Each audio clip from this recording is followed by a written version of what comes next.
Brad Paisley, Riverbank, Kicks 105.5. A great day to you. I'm Sean Knight. It is 7:47, and joining me in studio. Ooh, that's loud. Hold on. 10 minutes till 8 o'clock every hump day is my good friend Mike Barrett from Barrett Insurance Agency. Give me a check, 1, 2, 1, 2. Check. 1, 2, 1, 2. Oh, man, we're loud today. Yeah, there we go. Yeah. All right, so you and I had a beautiful conversation last time around, and we said we were going to pick back up, but for the life of me, can't remember what we said we were picking back up on. I do. You do. My week has been so crazy that right now the sales manager had to be like, "Don't you have a guest coming in?" Like, I totally forgot about you, and I don't mean that in a bad way. I'm sorry. Oh my goodness I know. gracious! This is the highlight of my week. How can here, you too. forget about me when there's a picture of our advertisement in the Kingdom Guide posted right here? Actually, my daughter wanted to replace your face with my face because you're next to your wife in the guide. So she's like, "No," because he'll probably find it. I said, "No, he'll think it's funny." Oh yeah, I would laugh. And the wife would probably find it offensive. She's like, "I'm not trading down." Yeah, so you're a good man. Notice I laughed instead of agreeing. Yeah. So, yeah. See, that's the beautiful thing about you and your wife is you have this almost American fairy tale dream on the outside. Your life may be miserable for all I know, but from the outside, you got a nice truck, you got a nice business, you got a nice dog, you got a nice kid. Your wife seems super pleasant. I don't know. I'm just jealous. Yeah. That's all there is to it. It's my wall. Is it that I built? Yeah. The facade. The facade. The facade. Yeah. It's crazy in between, behind the scenes. You don't want to know about it. Ooh. Oh, I'm sure. Madness, like taking a vacation to North Carolina when you should be here at the radio station. Oh yeah, that. I almost didn't take vacation because I didn't want to let you down, Sean. But then I went. Your nose is growing. Did you bring me back at least a snow globe or anything? Nothing. No. Nothing at all. No. Not even some sand between your toes, or maybe. Did you get out on the beach a little bit? A lot every A lot day. of it? And there's actually we were in Corolla, North Carolina, like a mile, maybe a mile and a half up the road is the reserve where you actually can, if you have a 4-wheel drive, you can actually drive out on the beach, and that's where the wild horses are. And so we had my truck down there, so we ended up you have to bring your tire pressure down to 20 psi, and we just loaded everybody in the back and in the truck, and we just drove down to the Virginia line and did a cruise through the town, and we found 6 wild horses. Very cool. Yeah. We used to do that down in Mexico. The problem was that where you could do that down in Mexico, where we used to go, you would do horse rides. They didn't really care about how they disposed of sewage from the town we were in. Yeah. And it literally dumped out right into the ocean through a giant tunnel right there in front of you. So it was like, I'll ride on the beach, but I'm not getting in the water. No, So- don't get in the water. Don't swim. So you're back, and where did we leave off? So we had a conversation about some of the enhancements or additional coverages that you can choose to buy for auto policy. And you had specifically brought up glass last week, and I talked about rental reimbursement. Rental reimbursement and glass, that's right. Yep. So when I had my incident, I didn't have the ability to have a rent-a-car.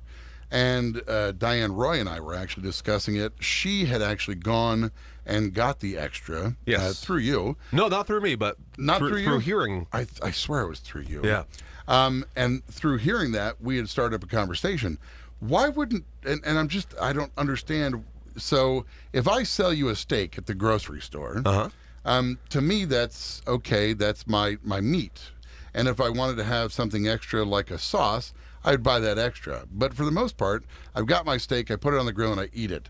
And it seems to me that meat, i.e. what I'm trying to get at is that's my focus, that's my thing, and I paid for it. But then to understand that I don't really get meat, I get more fat and packaging. Why am I paying extra for a policy that should, in my mind, be all-inclusive? And maybe not all-inclusive, but you know what I'm saying, as far as it should have more to it than just, if you get into an accident, you can tell the officer and the other guy you have insurance, and that's going to pay something out. But like, why leave me in the lurch if I've been paying out so much money, and we're talking $200-300 a month? Right. Why don't I get a rental car? Why don't I get glass covered for free at least once a year? Right. And these are all great reasons why you should it's all about really paying attention to the details as you get your policy.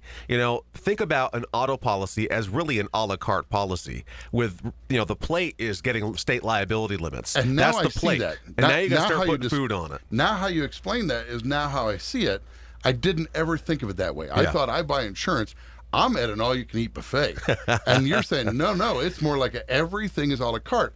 And You are not alone in that thought process either. A lot of people think that way. I'm not saying you or the insurance that you cover shouldn't have different items that should be included, but doesn't it seem natural that you would get a meal if you're paying for something rather than just an a la carte item? Auto policy is to really indemnify you and then indemnify those that you hurt. So it's really meant to protect your assets. And your biggest exposure for you as an operator on the road is if you cause injury or harm or property damage to others. So that's really the purpose of the auto policy, is to protect you from financial ruin. And then the rest is ways for you to better customize the coverage to protect you.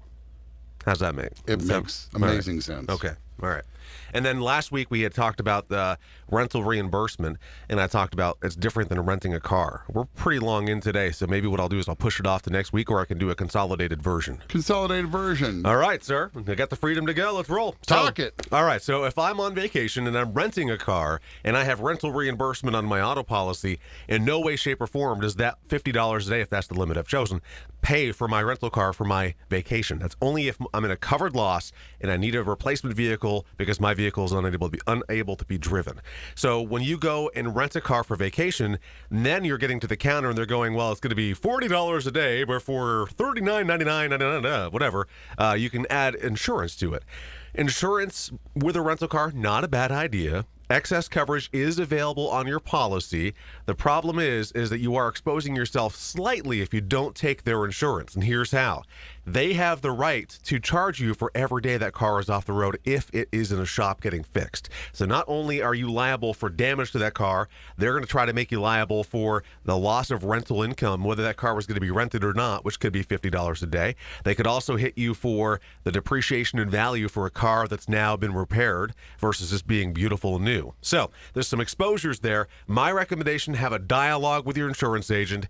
Look at your credit card. A lot of credit card companies out there, if you purchase the rental car with your credit card, will give you some great coverage as well. Really? So there's ways to kind of fill in some of those gaps and exposures. The conversation, how you just explained it to me, sounds like rather than, and that's how I say it, rather than, when I go to, let's say, Enterprise, okay, they're going to say, would you like insurance? I say, no, I've got great insurance. And I talked to my insurance guy and got it to added insurance, or whatever you would call that. So that's something that would just be there. Okay, be there. Because your policy would be considered excess coverage for another vehicle you're driving if it meets the criteria, which it So would. in my mind, it was always get this or get that. But in reality, how you make it sound, I should get both. I should get Enterprises, and I should talk to my own. There's just a to make collision deductible waiver, I think, available. That's a lower level of insurance coverage for the rental car company, and that's the one we often recommend to prevent you from being exposed of So sorts. you do recommend when you go to places like Enterprise that you do get the insurance through Or at them least, also. At least check with them. You don't need their liability because you have it with your auto policy. So